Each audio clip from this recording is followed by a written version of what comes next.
اللہ اکبر۔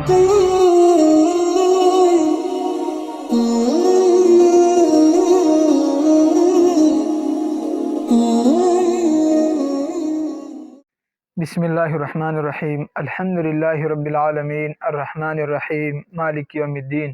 محترم سامعین، آج کی اس سبق میں انشاءاللہ بتائیں گے کہ حضرت پاک علیہ السلام نے ایک ہی رات میں مسجد حرام سے لے کر بیت المقدس تک کس طرح سفر فرمایا، اور پھر مسجد اقصیٰ سے لے کر یعنی بیت المقدس سے آسمانوں کا سیر کس طرح کرایا گیا، اور انبیاء کرام سے جو ملاقات ہوئی، اور آخر میں کیا اللہ تعالیٰ سے ملاقات ہوئی، اللہ تعالیٰ کا دیدار نصیب ہوا یا نہیں، تو اس بارے میں انشاءاللہ تفصیل سے ذکر کریں گے۔ سب سے پہلی بات کہ آیا یہ واقعہ کس سن کو پیش آیا، تو اس بارے میں مختلف روایات ہیں۔ ایک روایت میں آتا ہے کہ یہ واقعہ نبوت کے 10ویں سال پیش آیا، اور ایک دوسری روایت ہے کہ یہ واقعہ نبوت کے 12ویں سال پیش آیا، اور ایک تیسری روایت ہے کہ یہ واقعہ نبوت کے 5ویں سال پیش آیا، اور اسی طرح ایک اور روایت ہے کہ یہ واقعہ ہجرت سے 16 ماہ پہلے یہ واقعہ پیش ہوا۔ لیکن اس بات پر سب کا اتفاق ہے کہ یہ واقعہ مکی زندگی میں پیش ہوا۔ حضرت پاک علیہ السلام کا فرمان ہے کہ ایک رات میں ام ہانی رضی اللہ عنہ کے گھر آرام فرما رہا تھا رات کے وقت۔ یہ گھر خانہ کعبہ کے قریب ہی ہے۔ حضرت پاک علیہ السلام کا فرمان ہے کہ میں کچھ سویا ہوا جاگ رہا تھا، یعنی کہ نیند کی گہرائی میں نہیں تھا کہ اچانک چھت پٹی حضرت جبرائیل علیہ السلام فرشتہ آئے، اور ان کے ساتھ کچھ اور فرشتے ہیں، مجھے اٹھا کر لے آئے، اور ایک تشت لایا گیا، سونے کا تشت تھا جو حکمت اور ایمان کے نور سے بھرا ہوا تھا۔ اس کے بعد میرا سینہ چاک کیا، اور میرے سینے سے دل کو نکال کر زمزم کے پانی سے دھویا گیا، اور پھر اس کے بعد میرا سینہ حکمت اور ایمان کے نور سے بھر دیا گیا۔ اس کے بعد میرا سینہ ٹھیک کر دیا گیا، اور پھر ایک سواری لائی گئی جو کہ خاص قسم کا جانور تھا، خچر سے کچھ کم اور گدے سے کچھ بڑا جانور تھا، نام براق تھا اور سفید قسم کا جانور تھا۔ اس کی رفتار اتنی تیز تھی، جہاں تک اس کی نظر جاتی وہاں تک یہ پہلا قدم رکھتی، اتنی تیز رفتار سواری تھی۔ اب اسی طرح اس سواری پر مجھے سوار کیا گیا اور بیت المقدس پہنچے۔ راستے میں حضرت موسیٰ علیہ السلام پر گزرے تو حضرت موسیٰ علیہ السلام اپنی قبر میں نماز پڑھ رہے تھے۔ اب جب بیت المقدس پہنچے، میں اندر داخل ہو کر 2 رکعت نفل پڑھی، باہر نکلا تو ایک جماعت دیکھی میں نے۔ اب نماز کا وقت آیا تو ہم امام کا انتظار کرنے لگے کہ کوئی آگے بڑھ کر ہمیں نماز پڑھائیں گے، تو حضرت جبرائیل علیہ السلام نے مجھے فرمایا کہ آپ آگے بڑھیے اور ان کو امامت کرائیں۔ تو میں بھی آگے بڑھ کر میں نے ان کو نماز پڑھائی۔ نماز پڑھنے کے بعد حضرت جبرائیل علیہ السلام نے میرے سامنے دودھ اور شراب پیش کیا، تو میں نے دودھ کو اختیار کر کے حضرت جبرائیل علیہ السلام نے فرمایا کہ تو نے فطرت کو اختیار کیا، یعنی تو نے ایک اچھی چیز کو اختیار کیا ہے، اور تیری امت بھی اسی طرح فطرت پر رہے گی۔ اور پھر جبرائیل علیہ السلام نے مجھ سے فرمایا کیا تو نے ان لوگوں کو پہچانا؟ تو میں نے کہا نہیں۔ جبرائیل علیہ السلام نے فرمایا کہ یہ تمام انبیاء کرام تھے جنہوں نے آپ کی اقتداء میں نماز پڑھی، جس کی وجہ سے حضرت پاک علیہ السلام کو امام الانبیاء بھی کہا جاتا ہے۔ اسی طرح اب اس کے بعد ایک زینہ لایا گیا جو کہ آسمانوں تک بلند تھا۔ یہ زینہ، اس کے بارے میں 2 روایت ہیں۔ ایک روایت میں آتا ہے کہ یہ زینہ، ایک زینہ سونے کا اور دوسرا چاندی کا بنا ہوا تھا، اور ایک دوسری روایت ہے کہ یہ زینہ موتیوں کا بنا ہوا زینہ تھا۔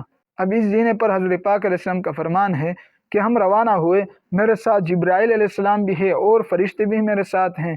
اب جب ہم پہلے آسمان تک پہنچے تو پہلے آسمان کا جو خازن فرشتہ تھا یعنی کہ چوکیدار، اس کا نام اسماعیل اور اس دروازے کا نام باب الحفظہ تھا، اور اس بارے میں روایت میں آتا ہے کہ اس فرشتے کے ماتحت 12,000 فرشتے ہوتے ہیں، یعنی کہ اس فرشتے کے انڈر میں 12,000 فرشتے ہوتے ہیں، اور ان 12,000 فرشتوں کے اور پھر ہر ایک کا الگ الگ 12,000 فرشتے ان کے ماتحت ہوتے ہیں۔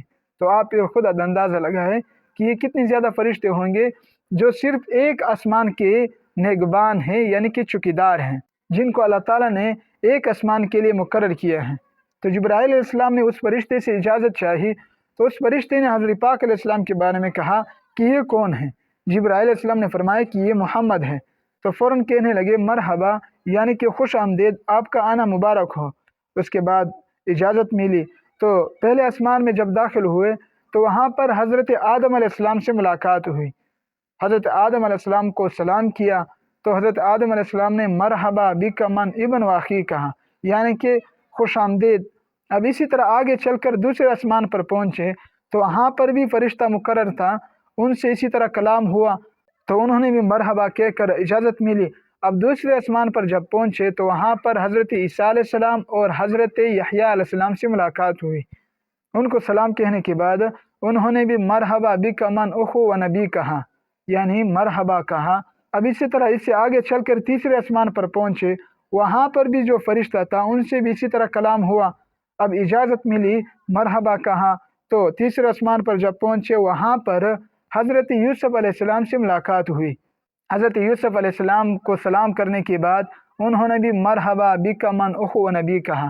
اب اسی طرح آگے چل کر چوتھے آسمان پر جب پہنچے تو وہاں پر بھی حضرت ادریس علیہ السلام سے ملاقات ہوئی، ان سے بھی اسی طرح کلام ہوا، یعنی کہ انہوں نے مرحبا کہا۔ اور اب آگے چل کر پانچویں آسمان پر جب پہنچے تو وہاں پر حضرت ہارون علیہ السلام سے ملاقات ہوئی، اور اس سے آگے چل کر چھٹے آسمان پر جب پہنچے تو وہاں پر حضرت موسیٰ علیہ السلام سے ملاقات ہوئی۔ اسی طرح آگے چل کر ساتویں آسمان پر جب پہنچے تو وہاں پر حضرت ابراہیم علیہ السلام سے ملاقات ہوئی۔ حضرت ابراہیم علیہ السلام کو سلام کیا۔ اس وقت حضرت ابراہیم علیہ السلام بیت المعمور سے ٹیک لگائے ہوئے بیٹھے تھے، تو انہوں نے بھی مرحبا بک من ابن و نبی کہا۔ اب یہاں پہ بھی حضرت ابراہیم علیہ السلام نے بیٹے کا لفظ استعمال کیا، کیونکہ حضرت پاک علیہ السلام یہ حضرت ابراہیم علیہ السلام کی نسل میں سے ہیں، اور باقی جو انبیاء تھے انہوں نے بائی کا لفظ استعمال کیا، یعنی کہ جو ہمارے بھائی ہیں اور نبی ہیں۔ اس بیت المعمور کے بارے میں ذرا سنیں۔ یہ بیت المعمور خانہ کعبہ کی صدائی پر 7ویں آسمان سے اوپر ایک عبادت گاہ ہے فرشتوں کے لیے۔ اس بارے میں روایت میں آتا ہے کہ یہ بیت المعمور یہاں پر روزانہ 70,000 فرشتے داخل ہوتے ہیں اللہ تعالیٰ کی عبادت کے لیے، اور پھر قیامت تک ان کی باری نہیں آتی۔ تو پھر آپ خود اندازہ لگائیں کہ یہ کتنی زیادہ فرشتے ہوں گے جو کہ اللہ تعالیٰ نے عبادت کے لیے ان کو پیدا کیا ہے۔ اب بیت المعمور سے آگے چل کر ایک درخت تک پہنچے۔ اس درخت کا نام سدرۃ المنتہا ہے۔ سدرہ کہتے ہیں بیر کو، اور منتہا کہتے ہیں انتہا کو، یعنی کہ یہ درخت مخلوق کے علم و شعور کی آخری انتہا ہے۔ اس کے آگے مخلوق کا پھر عقل بھی کام نہیں کرتا، کوئی علم ان کا کام نہیں کرتا۔ اللہ تعالیٰ کے احکامات جو بھی نازل ہوتے ہیں وہ پہلے یہاں تک پہنچتے ہیں، اس کے بعد نیچے کی طرف منتقل ہوتے ہیں۔ اسی طرح جو اعمال زمین کی طرف سے بلند ہوتے ہیں وہ پہلے یہاں پر رکتے ہیں اسی سدرۃ المنتہا تک، پھر اس کے بعد آگے جاتے ہیں، یعنی کہ مخلوق کی انتہا یہاں پر ختم ہوتی ہے۔ حضرت پاک علیہ السلام فرماتے ہیں کہ یہ درخت اتنی خوبصورت درخت ہیں کہ مخلوق اس کی تعریف نہیں کر سکتے۔ اس کا پھل ہجر کے مٹکوں کی طرح تھا۔ ہجر ایک علاقہ ہے جہاں پہ یہ مٹکے بہت بڑے بڑے بنتے ہیں، اور اس درخت کے پتے ہاتھی کے کانوں کی طرح تھے۔ اور حضرت پاک علیہ السلام فرماتے ہیں کہ یہ درخت اتنی بڑی درخت تھی کہ ایک شاہ سوار اس درخت کے سائے میں 100 سال تک سفر کر سکتا ہے، اتنی بڑی درخت تھی۔